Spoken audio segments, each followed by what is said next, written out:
السلام علیکم ورحمۃ اللہ وبرکاتہ۔ علماء اہل حدیث میں سے کچھ جو ہے قیاس اور اجتہاد کی نفی کرتے ہیں، تو آج اس کے پیش نظر میں نے جو تحقیق کی ہے، میں نے دیکھا ہے کہ علماء اہل حدیث بھی قیاس کو مانتے ہیں، لیکن ہم سمجھ نہیں پاتے۔ علماء دیوبند بھی جو ہے وہ قیاس کو مانتے ہیں، لیکن قیاس وہ جو قرآن و سنت کے خلاف نہ ہو۔ جیسے حضرت امام ابو حنیفہ نعمان بن ثابت رحمۃ اللہ تعالیٰ علیہ نور اللہ مرکدہ، اللہ پاک کروڑا رحمت نازل فرمائے، ان کے شاگرد نے کتاب میں لکھا ہے کہ امام صاحب فرماتے ہیں کہ وَإِذَا صَحَّ الْحَدِيثُ فَهُوَ مذہبی، جو صحیح حدیث ہے وہی میرا مذہب ہے، اگرچہ میرا قول کسی حدیث کے خلاف ہو۔ علماء سے پوچھیں، اگر علماء جو ہیں وہ بتاتے ہیں کہ یہ حدیث جو ہے یوں ہے اور امام صاحب کا قول جو ہے حدیث کے خلاف آ رہا ہے، تو اس قول کو چھوڑنا پڑے گا اور حدیث رسول کو لینا پڑے گا۔ اور امام صاحب کو مقام تب ہی ملا کہ جب آقا کریم علیہ الصلوۃ والسلام کی سنت کو جو ہے اجاگر کرنے کے پیش نظر اور آقا کریم علیہ الصلوۃ والسلام کے دین کو آگے لوگوں تک پہنچانے کے لیے محنت اور جو کوشش کی اور تفقع کیا، تو مسائل جو ہے انہوں نے لوگوں تک پہنچائے۔ جیسے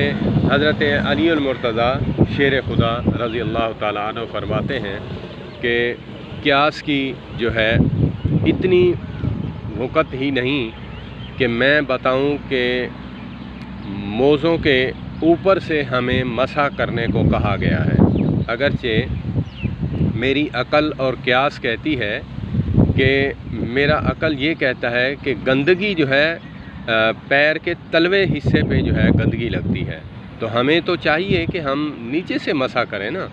تو اوپر سے کرنے کا مطلب کیا ہے کہ جب کہ شریعت نے کہہ دیا ہے کہ اوپر سے کافی ہے کہ آپ مسح کر دو، پیر کی اوپر کی پشت جو ہے اس کے اوپر جو ہے آپ نے پنجہ پھیر دینا ہے، تو یہ کافی ہے مسح کے لیے۔ جرابوں پر اور موزوں پر جو ہے ہمیں مسح جو ہے اوپر سے کرنا ہوگا، ہم کرتے بھی اوپر سے ہیں۔ تو حضرت علی المرتضیٰ سے جب پوچھا گیا کہ قیاس کی جو ہے کیونکہ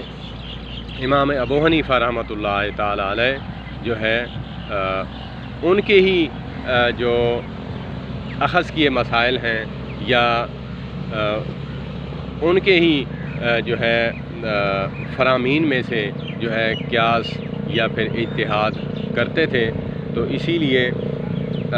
امام ابو حنیفہ رحمۃ اللہ تعالیٰ علیہ جو بھی مسائل ہیں انہوں نے اخذ کیے ہیں قرآن و سنت سے۔ تو علماء جو ہیں علماء دیکھتے بھی ہیں اور بتاتے بھی ہیں، اور آپ کو بھی کوئی جو ہے مسئلہ حدیث کے خلاف نظر آتا ہے تو پھر حدیث پڑھنے پڑھانے والے علماء جو ہیں وہی بتا سکتے ہیں کہ اس کا معنی مفہوم کیا ہے۔ اور میں جاہل انسان جو ہے نہ حدیث کو جانتا ہوں، نہ حدیث سے واقف ہوں، نہ حدیث کی قسمیں جانتا ہوں، کچھ بھی نہیں جانتا، تو پھر میں جو ہے امام صاحب کے اوپر تنقید کرنا شروع کر دوں۔ اللہ پاک مجھے بھی جو ہے سمجھنے کی توفیق عطا فرمائے، آپ کو بھی۔ والسلام علیکم ورحمۃ اللہ۔